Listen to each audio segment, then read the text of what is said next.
Woo!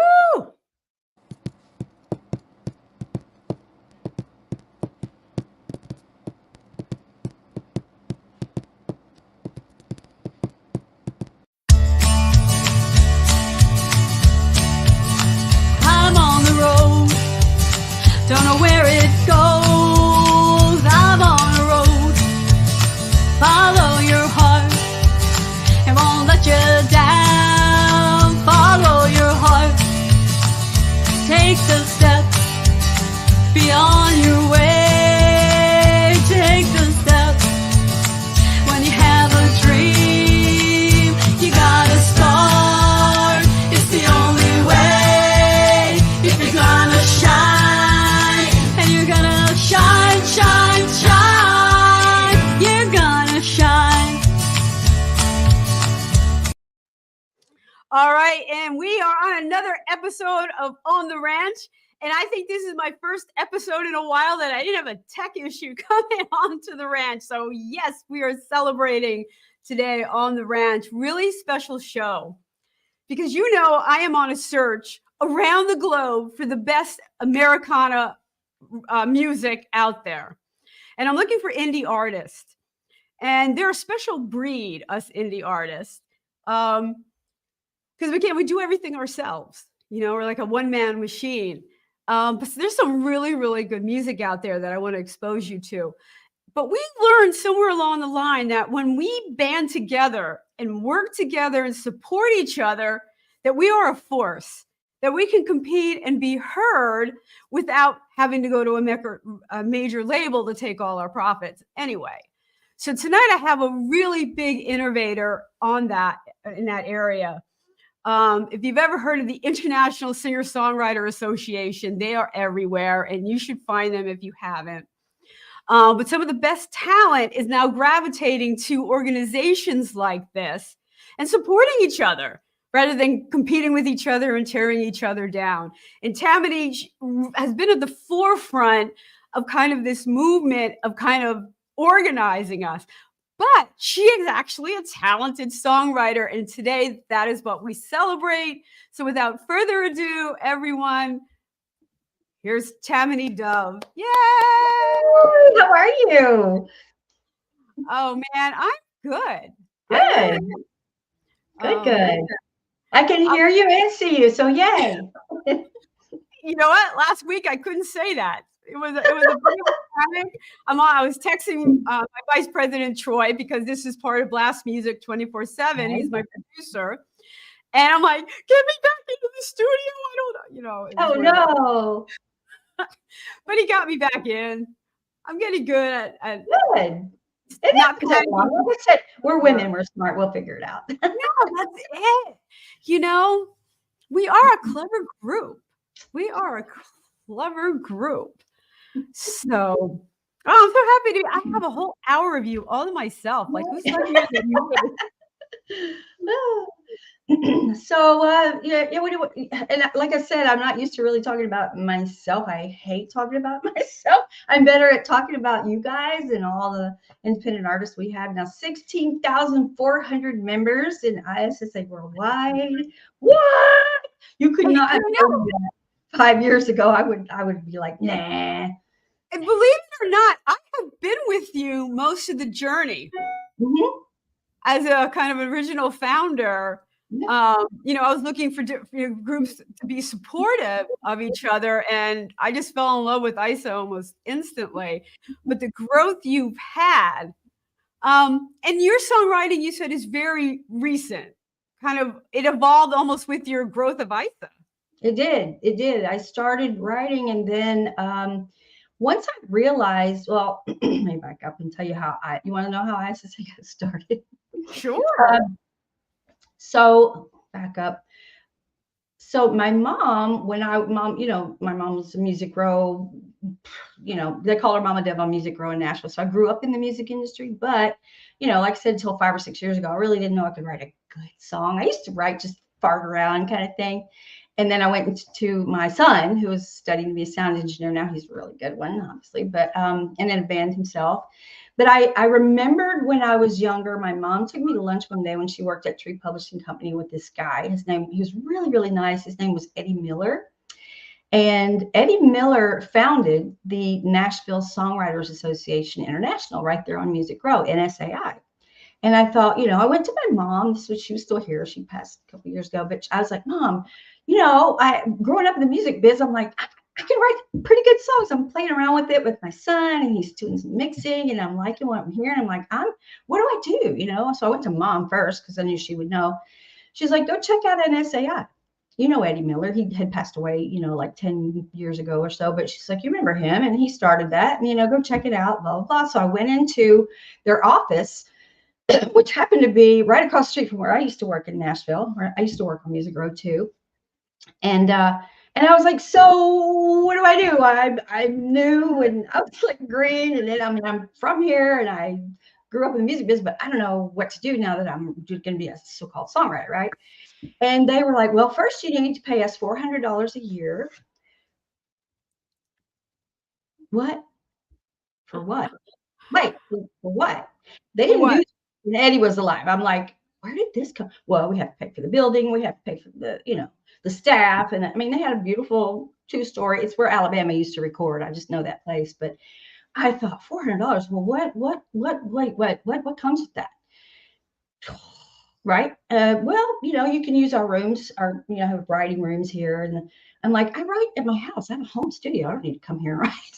So anyway, I left with this beautiful printed brochure and all that. And NSA has been there since 1969. I was like, a little kid when they started, but I thought, So I came home from that visit, and I was like, well, there's got to be something else out there that's not $400 a year that I could be a part of that would, help do what we're doing now. And I'm like, you know what? I went to sleep that night and I dreamt this. I dreamt about ISSA. It was a dream. It really was. So I woke up the next morning and I started creating the name. And then I called a friend of mine who's a Music Row attorney who helped me trademark the name. And then I designed the logo, and then I started putting, social media stuff together. And it was really just a dream, but I wanted something that would help all of us singer-songwriters for free, not $400 a year, and it doesn't cost anything to have like a Facebook page and to do Twitter, just to get it out there. And I know I send out like membership cards and stuff like that. We do trivia, and obviously there's a cost involved with like our website and our, trademark, whatever. But I thought, you know what? And my husband, Jim, he goes, well, you're going to start this thing. You're going to fund it. I'm like, yeah. So whatever. He's like, I need to take up golf. Now I'm retired. I can do this. And this is way more fun. So I just started with, a handful of friends going, hey, I'm going to start this thing. This organization, I've LLC'd it. I've gotten all the copyright stuff together. I'm just going to run with it. And then I thought, we're going to have an award show every year just to highlight everybody's work, just have a platform for everybody to see them. And then when I have friends at BMI in Nashville, they heard I was doing it. And they turned me on to our venue, which is right here in Atlanta where they have the BMI Awards. They're like, you should go have it where we have ours. I'm like, well, yeah. And they came down to help me. So I'm like, my reps and A&R people down here could just, because we hang out at the same places. And I'm like, that's what I wanted. I wanted to create something that we could all do. And our chapter, like representatives in I think we've got like 200 reps now in every corner of the world, the Ivory Coast and Germany and Italy and all that stuff. But I wanted it to be a supportive community, you know what I'm saying, where people collaborate. If you have questions like I did first starting out, how do I copyright? Who do I talk to? How do I meta tag my songs? How do I get them on radio stations? What radio stations can I send them to? We've got this extensive list of radio stations for you to send them out to, and just vast opportunities, magazine, radio, record label, TV, on Roku. I wanted to, billboards, we're trying to do everything to, if you put in the work, we're going to help you be seen. Period. And I used to be a cheerleader. I'm like, we're going to make some noise, and I got a big mouth. You are a great cheerleader. You're a great cheerleader, which is why I'm now going to bring this back to your songwriting. Okay. Yeah. Because you're So, creating this amazing community, and there's nothing better than talking songwriting with another yeah. songwriter, right? Yeah. It is Yeah. really cool because nobody understands the processes like someone else is going through it. Yeah. So being in a room full of other songwriters sitting and talk. So let's start with the first video that we're going to play is All Things Southern. So I ask everyone who's on the show, this is an Americana show, right? Why Yeah. that style of writing? Why country music? Why Americana? Because I'm from Nashville and everything I actually everything I sing kind of comes out country, whether I want it to be rock or whatever, or pop or anything, because of my accent, I can't help it. But I was thinking one day, you know how I dream a lot of my songs. I'll wake up and I have a paper and pad right beside my nightstand, and I woke up and just started writing everything down because I found myself using all the phrases that I grew up with, or my parents we grew up with, the sweet potato pie and like things we say in the South kind of thing. And it just Right. kind of went from there. And I had my guitar and I was like, 3 chords, let's just do something funny. It was just for fun. And believe it or not, that was one of the first ones that I ever finished. Like, one of the very first ones. My mom loved it. She was just like, oh my God, I love that. And it's gotten the most I think, I don't know, it's got a lot of views, but like I said, I don't like to brag on myself. I just had fun with it. And yeah, I tried to do and I do some rock. I'm in a rock band, so there's, but again, when I sing, my hubby says you can't, everything you sing is going to come out like country because of your accent. Unless I'm screaming, obviously, but anyway. Although you don't have to twang to be the same country. I'm trying Yeah, to true. spell that. So I think the opposite would be true. Like you could twang, you could sing rock and roll with your southern accent. You could, you could if you're screaming, like I say, if you're this is what. But in this rock band that we do like 70s, 80s kind of stuff, and I'm doing like Hearts and some Stevie Nicks and those kind of things. So when I'm singing, I'm doing songs like that, cover songs and things like that. But we do some of mine too. And when we get back, and what's funny? This is so funny. I can remember lyrics to every song when we're in the band, all of them, like Stevie Nicks, Rihanna, all these songs I remember. When I get to singing one of mine, the lyrics to my own song. So we up there like playing the introduction 7 times. You remember the first line? Yeah. What is that? I remember everybody else's lines, and then I go to sing mine, and I'm like, oh, crap, I wrote that. How can I not remember that? Yeah. So anyway, I don't know. It was just a fun project, and then as I continued to learn new things I had a vocal coach, and I had Brent Baxter, my friend in Nashville, was like, think about writing commercially, or watch your what did he say? He was like, watch your song titles. Make sure your song titles aren't like a whole sentence. I was learning things like that. Make them short and sweet and mysterious, so people will want to listen to it. The song titles and stuff. I'm like, oh, that's cool. I think my biggest. I made that mistake once. I wrote a song about. I was thinking about the one that got away in high school. Yeah. And I wrote a song about it, and I sent it to him, and it was obvious because the song was called "It Should Have Been You." Oh, and yeah, he didn't respond for quite a while. It was pretty funny, actually. We talked about it. We finally met up and talked about it. I'm like, did I really freak you out? And he's like, well, 30 years, and then you come out and you drop this, and it's like, what do you do with it? But wow. I learned a big lesson about song titles. Right. Well, and I'm sure you've had this too as a songwriter. You come out with something new, and your friends are like, "Did you write that about me?" Everybody in my band's like, "Did you write that about me?" I'm like, "What?"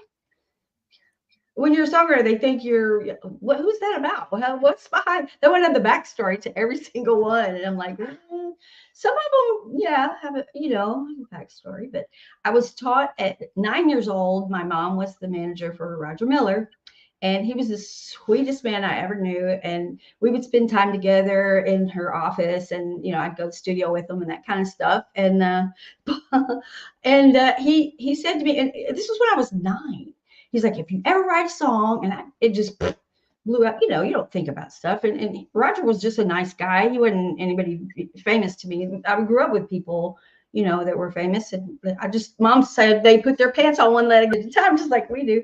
But looking back now, I'm like, this was just such good advice. He said, always write a song or do anything when you're emotional, happy, sad, whatever. When you're emotional about it, it'll come out perfect every time. And I'm like, oh, that's okay. I just right over my head. And now that I'm writing, I'm like, duh. All these comments and stuff when I was growing up are just starting to pour in, and I'm like, wow, okay, that was deep. But I'm starting to remember it, you know, right when you're emotional, right when you're this, right when you're mad, you know, you're writing a song or whatever. But we always write from our emotions, don't we? Most of the time, you know, the country songs are crying in my beer because my girlfriend left me. Right? Yeah. No, that's really true. And I know, like, even if you're going from a song prompt, if you can't get to that emotion or attach an emotion to it, you're not going to be able to write the song. Right. You know? Right. So it has to be about emotion. Otherwise, you're not touching anybody. Yeah. You know. So let's touch somebody right now. Okay. Southern. Thank you.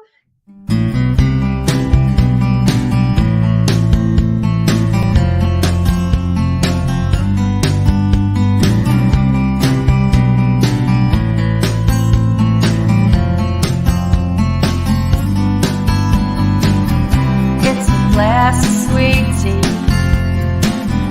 It's a Lord have mercy. It's not just y'all, but all y'all. Higher than a Georgia pine tree. It's deviled eggs and moon pies. Tire swings and blue skies. And Sunday school and football games. Getting muddy and not caring why. All things Southern, or maybe just country,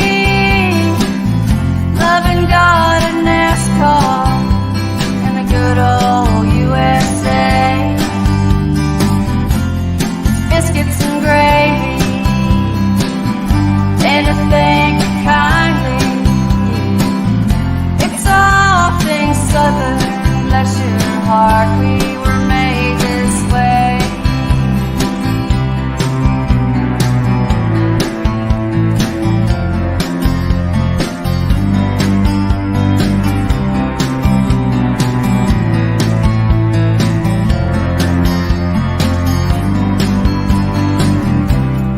Molasses and bluegrass, month of Sundays in green grass. Home, I'm doing fine, just bright as rain. Oh, my stars, they grow up so fast. Wildflowers and sweet peas, homegrown tomatoes, magnolia trees, boiled peanuts and cotton fields. It's warm apple pie with cheese. All things Southern, or maybe just country, loving God and NASCAR, and the good old USA. Biscuits and gravy, and to think kindly. It's all things Southern, bless your heart, we were made this way.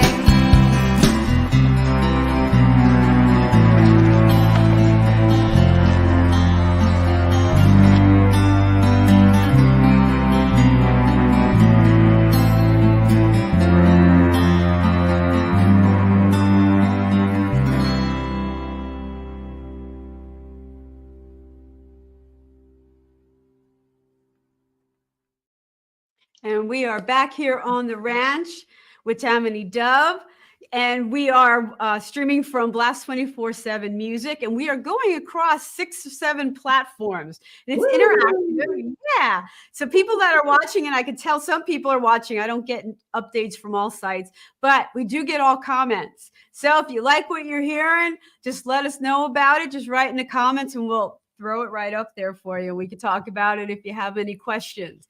So thank you for joining us on the ranch here with Tamanie. So that was a beautiful song. Thank you. And I love the covered bridges.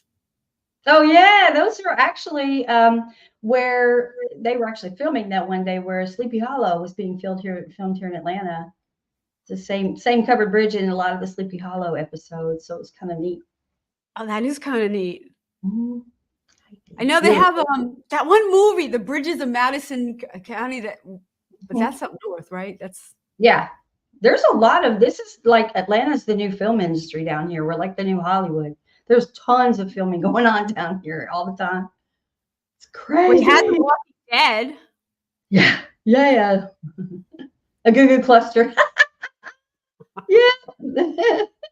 Oh, that's where we make good clusters. And Jack Daniels. Whoa. Jack Daniels down here. Of course, I'm in Georgia, so we got peaches and peanuts down here in Georgia. Peaches and peanuts. I have the Martin Factory, one mile from my house. Right on. Come on over. I'll take you on a tour. Very cool. For some reason, I want a goo cluster. Your song actually made me hungry. Oh, all the food. Probably. Isn't it funny when we think of our childhoods in our hometowns? Like sometimes we think in foods. Yeah. Like you go, I missed this. I missed this. Yeah. We got our ISSA mascot right here. There's a Willie. There he is. Look how cute. What is he, a Pomeranian? Yeah. He's like our ISSA mascot. He's like, I gotta be in your lap. I'm like, okay. Okay, sit down. Yours is good. My dog, I grabbed the guitar in my studio and he is at the furthest point in my No, he loves it. He'll be like, oh, I just, yeah. A lot of times it'll put him to sleep though. I'm like, what is that? Wait. Now mine's hard on the ego. He's like, oh my God, right. He runs. And I'm like, we gotta make it stop. Yeah. I was Skyping, I was doing a live stream with like a bunch of musicians. Yeah. And every time my friend Kevin DeFeo came on, he'd come into the room. And I was like, are you kidding me? Kevin comes on, you come in the room, I go on, and he's like somewhere else. So is it, I have a quick question because now, I mean, everybody's talking about this blast of cold air. Is it cold where you are? It's bad.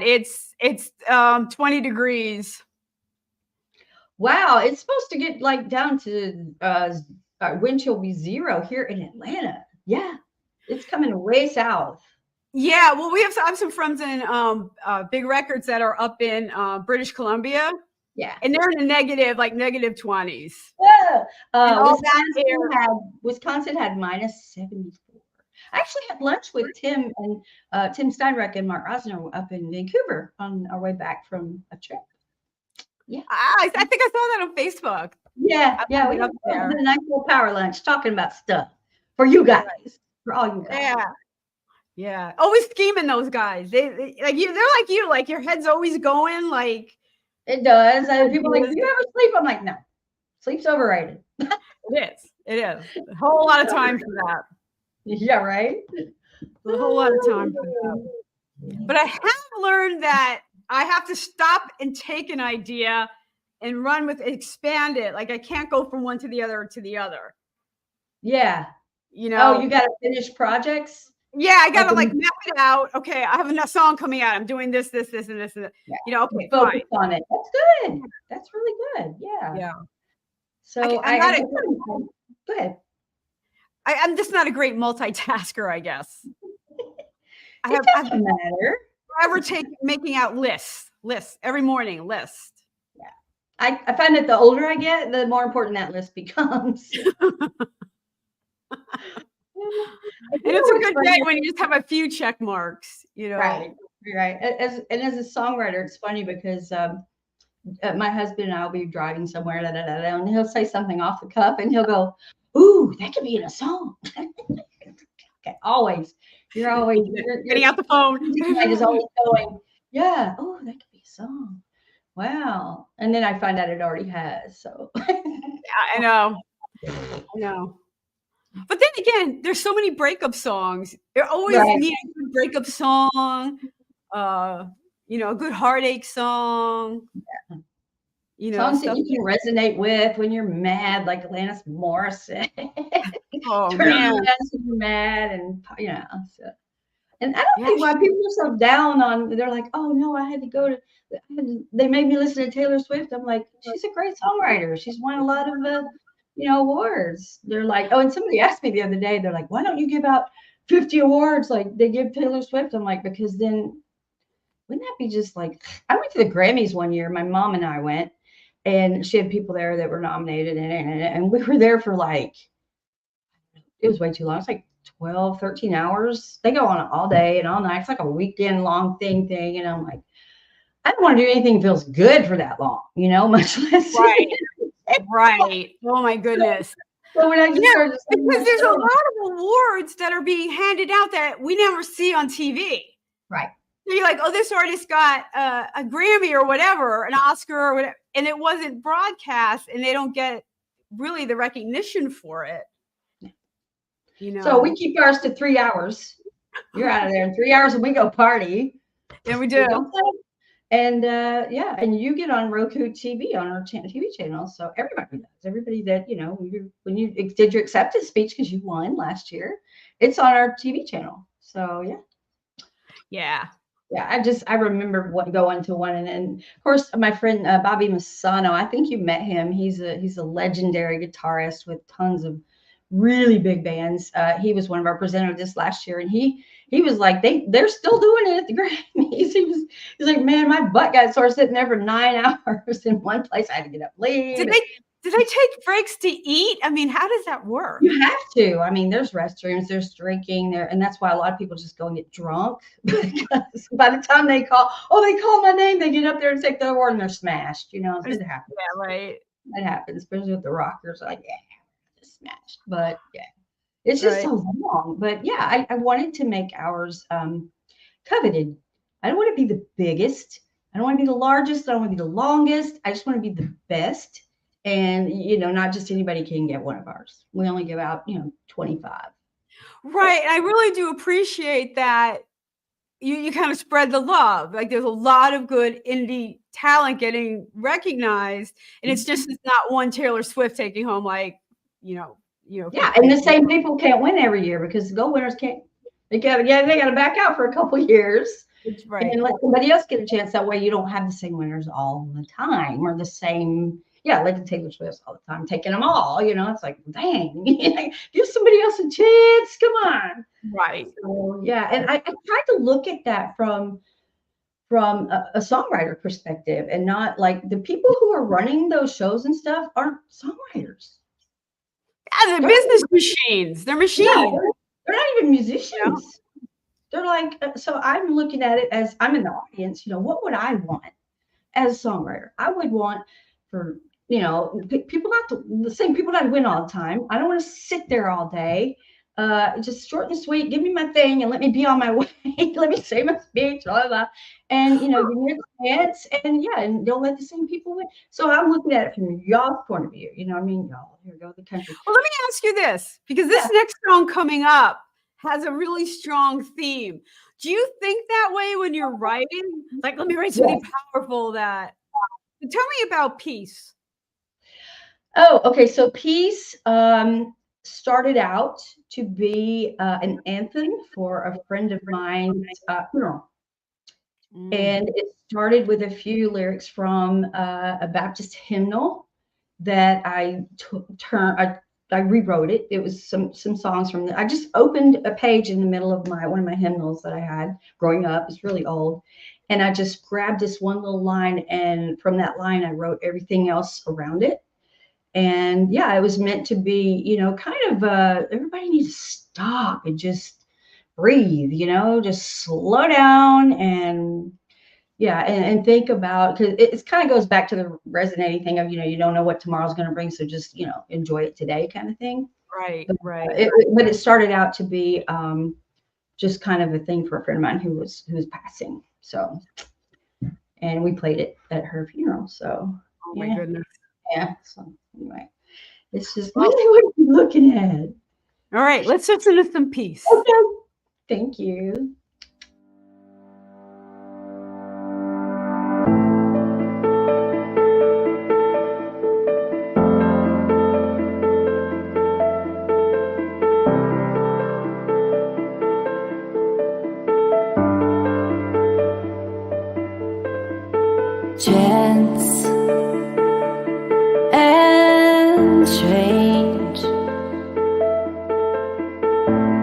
busy as ever, the world alive.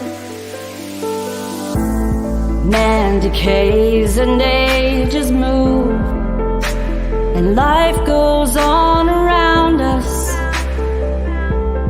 all around us. But through the gloom, glory shines. Through the soul that shines on. The river that I see, always full of life, it's tied my surest dream. Forever we will stand in oceans like the stream, in oceans like the stream, bringing peace, pure peace. Whisper to me with the wind,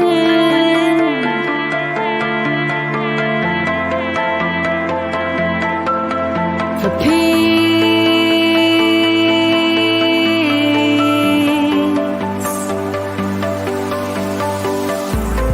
Leaning onward, beaming bright, like the wideness of the sea.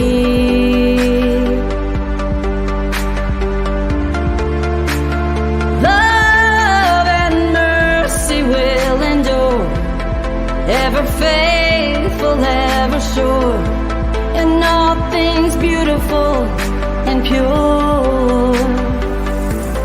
Yearning for that deeper meaning, full of light and all the answers.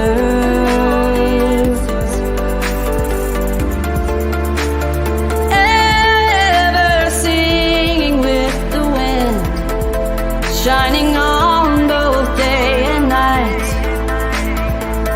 both day and night, bringing peace, pure peace. Whisper to me with the wind,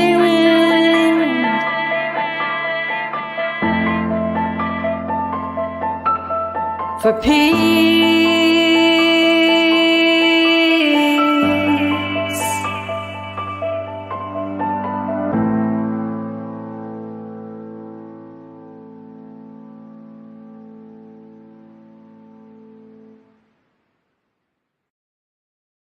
And we are back here on the ranch, and we are streaming on Blast Music 24/7 across 6 platforms.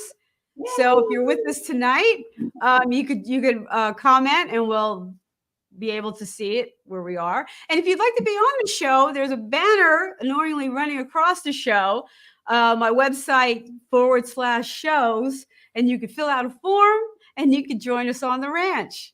So hope to see you there. So we're here with Tamanie, who is founder of ISA, but also an amazing songwriter in her own right. And that was just such a powerful song, especially with the video. Thank you. Thanks. Thank you. There's just a lot of chaos going on in the world right now. You know, we just need a little peace. You know, it's a good time to be a folk writer. Right? You know, Really? those are good protest songs, and Yeah. Kind of folksy. But yeah, you're asking, you know, usually I have a theme, or I'll wake up, you know, having dreamt something, and then I'll write something from that. You know, there's so many creative people. You know, you met them, a lot of them, at the award show this last year. There was so much talent under one roof. It blows my mind. And it's just, I mean, some of the videos that the judges had to look through, they're like, man, I can't even I can't even, oh, they had a task before them because, and these are people that, should be, of course, they're not going to be major labels because they take all our money, right? Yes, But they we do.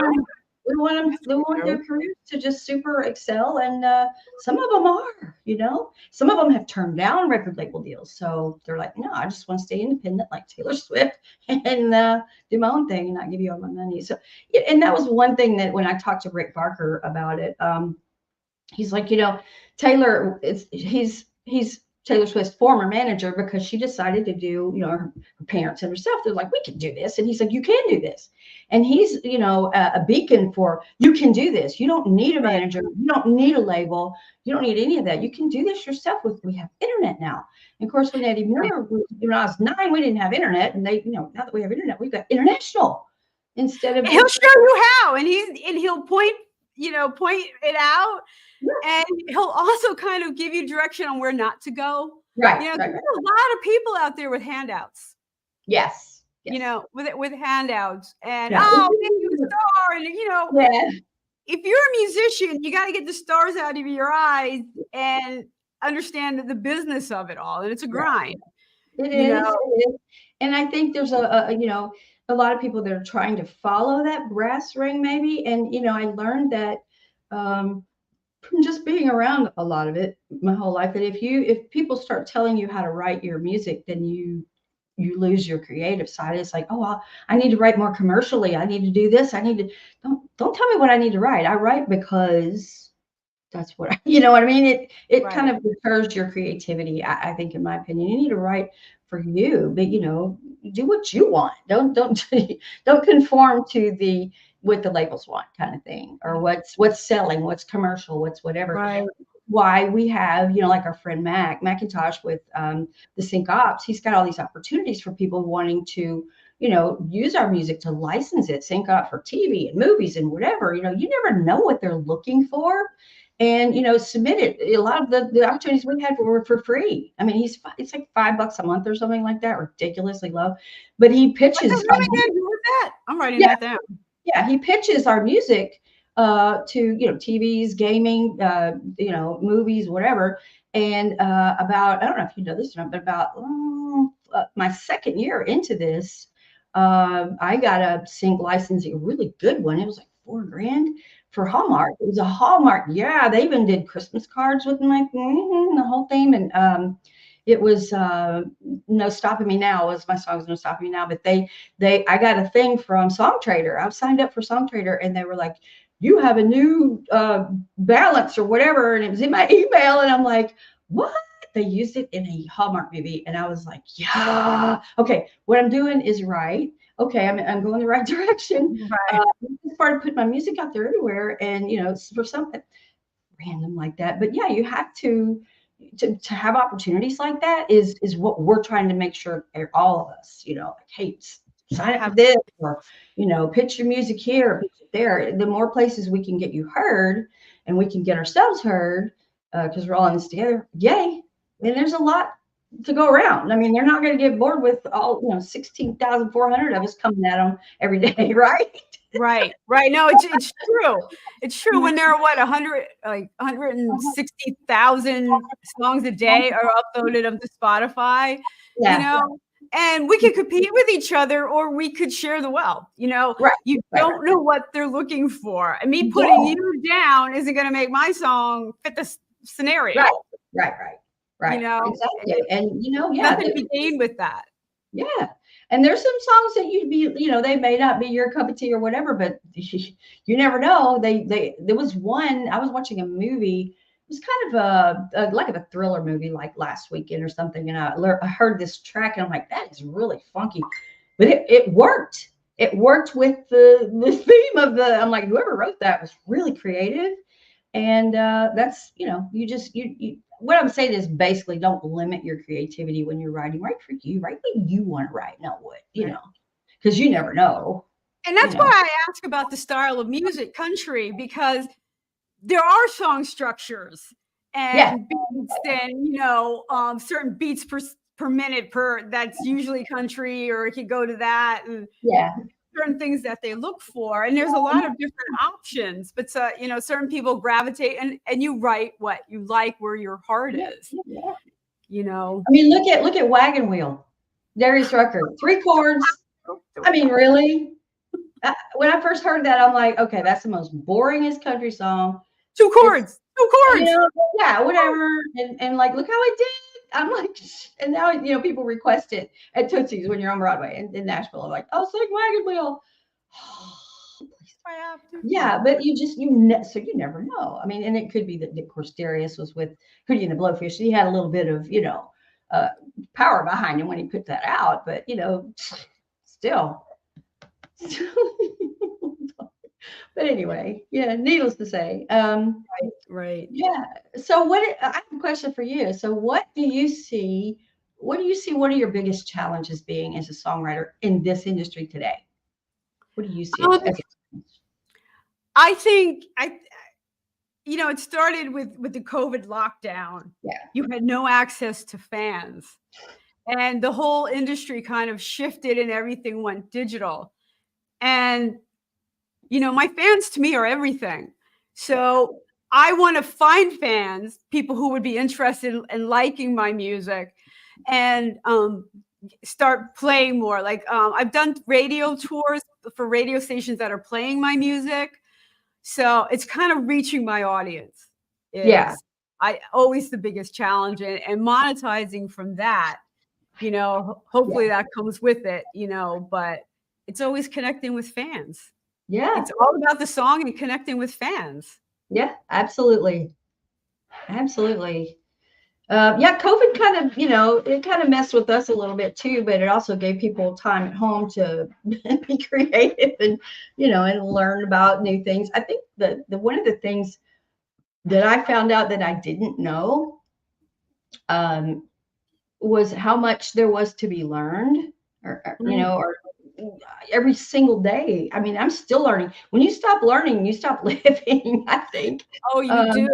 You do. I just, I was YouTubing things. I was asking my son, he's like, get this audio box thing and, send me your DAW. I'm like, what the heck is a DAW?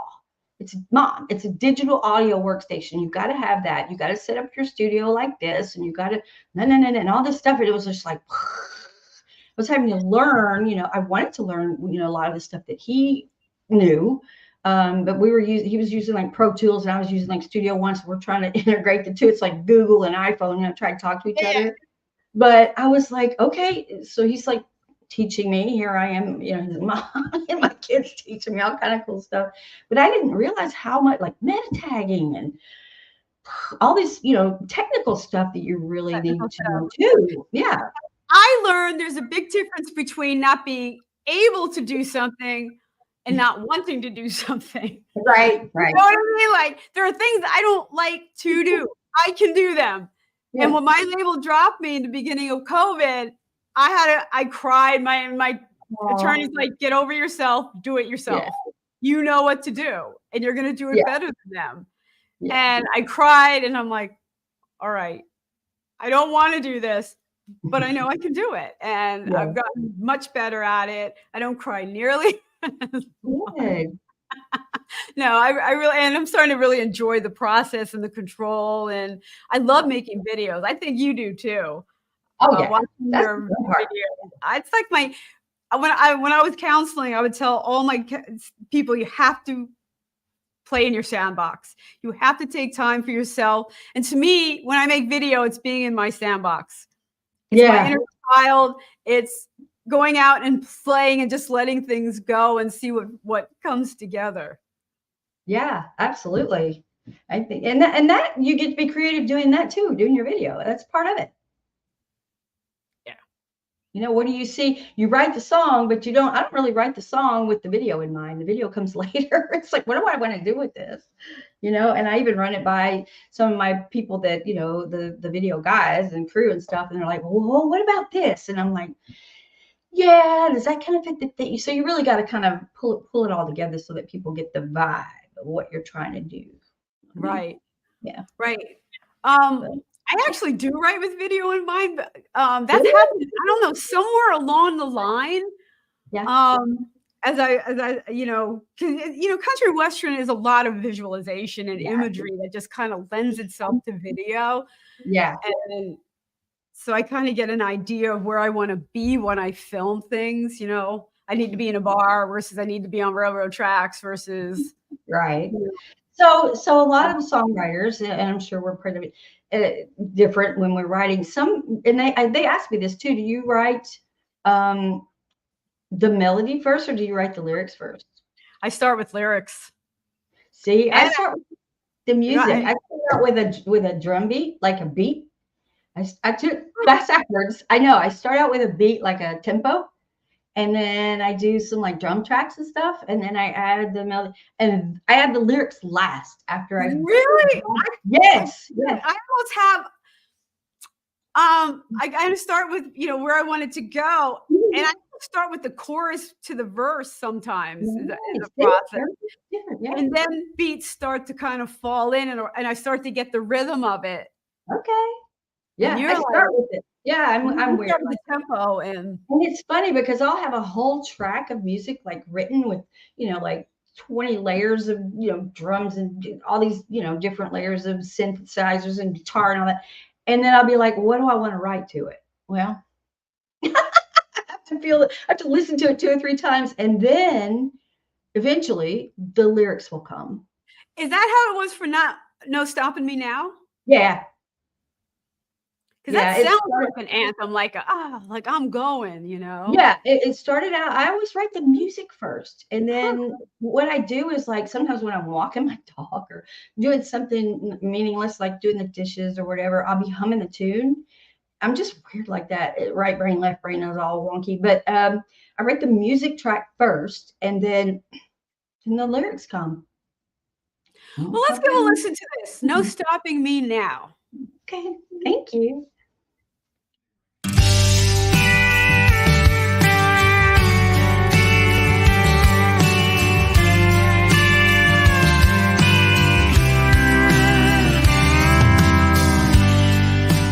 This is my life.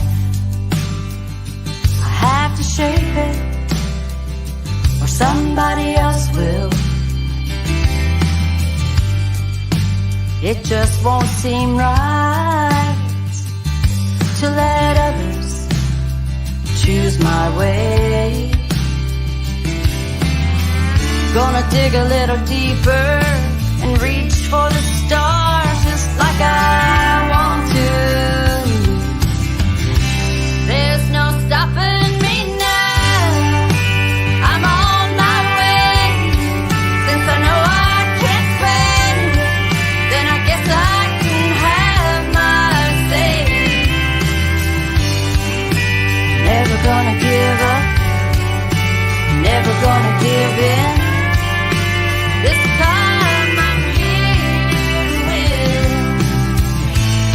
I'm not walking away. There's no stopping me now.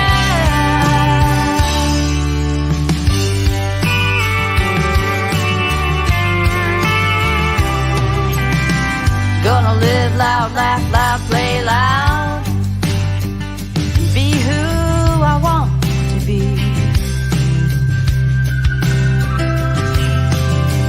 Gonna live hard, laugh hard, play hard, take in the scenery. Gonna breathe in, hold on, stay strong, and remember what matters. There's no stopping me now. I'm on my way. Since I know I can't fail, I guess I can have my say. Never gonna give up, never gonna give in. This time I'm here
Oh, I love that.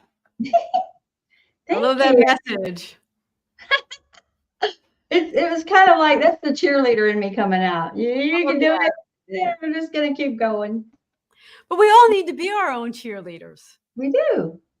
You know, We we need do. some real self-care, some realistic goals, Mhm.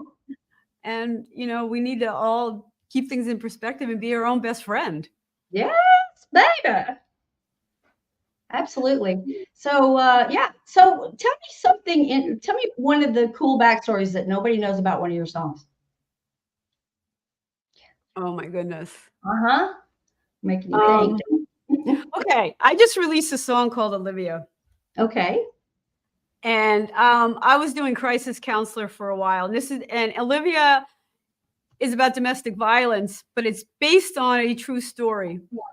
I was working with a domestic violence group on date. They were doing sessions on date rape and date violence with our Wow. students in the body. Mhm.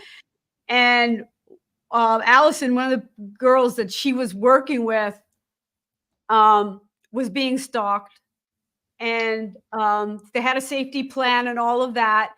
But one day she thought she could make it from her door to the car in the front. And by the time she got there, opened the door, the stalker came around the door, stabbed her 16 times before her father came out. Oh my gosh. Wow. Yeah. Yeah. Wow. That's whew. This is some That's one of those things when because I had a stalker at one point, and it's like, okay, well, you take out a restraining order, and they violate it. But when they violate it, by the time you call, the cops are already gone. It's like it is a it's piece that. of paper Yeah, that, they know that. So you know, and they do. And they do. And I think, you know, you're a woman, you're gonna know there's a lot of things that don't get said, that don't get talked about. There's right. even in the discrepancy of inside the music business of Yeah. songs getting played, how many times women get booked versus men, you Mhm. know, there's those little inequalities there, and it resonates in our society, you know, It it comes does. out in dating. It does. So No, I got to go listen to it. I got to go listen to Olivia. Was that her name? yeah, Her that's name? the name of it. I just released it on Friday. Oh, Um, nice. Are you but going you to know, put it on ISSA radio? what's that? Are you going to put it on ISSA radio? I'm going to put it on. I have 3 new ones, and I can't remember which ones I submitted, so I might have to just submit all 3 of them again. Okay, there you go. Video. Yeah, So there's a program that Dennis Hartman has that, if you've already submitted it, it'll tell you, oh, it's already in there. So if you do a double, whatever, he'll figure it out. So okay. I've been so blessed this last year, Randie, with people going, because when I first started, I used to say it was just me. It's just me. I'm doing all, but it was cool. It's fun. I enjoyed it. And then people started coming out of the woodwork, like Justin Ray Williams. He's like, hey, I'm gonna sponsor you a TV channel. And then, of course, Broke. Yeah. Willow said, hey, I'm going to do ISSA magazine. I'm going to take on this project she's doing the magazine. And then my friend Dennis is like, oh, I'll run the radio station for you. And I'm like, everybody's wanting to help. And I love that. I love the fact that we're all, taking a few minutes of our time to help each other. And Right. like for Dennis, he just 2 days a week, he goes in there and he does all the songs and he makes sure they're coded and blah, blah, blah, right? And does that. So for them, it's like, well, it's not a lot of work, but it's just their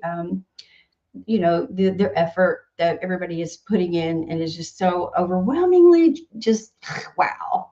I love it. And it's grown so much. I've just been watching you, and it's just an amazing process. But what's next for Tamanie Dub Music?